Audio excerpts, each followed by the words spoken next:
नमस्कार दूध उत्पादक शेतकऱ्यांनो, मी आज तुम्हाला आमचे शेत दाखवते. शेतात आहे घास म्हणजे नेपेर. बापरे, बघा किती गाढव आहेत.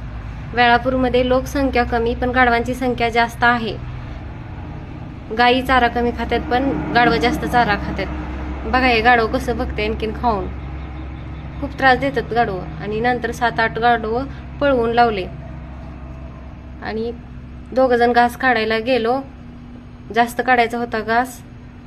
पहिल्यांदा मला समजलंच नाही की हे काय करतंय ते. नंतर कळालं की हे लपून लपून नारळ गोळा करतंय ते. आणि नारळ पडला खाली तरी पण गोळा करतंय बघा.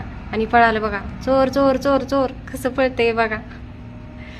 मग नंतर दोघांनी फास्ट काढला घास. खूप काढायचा होता घास आणि ऊन पण जास्त होतं आणि घरी पण जायचं होतं.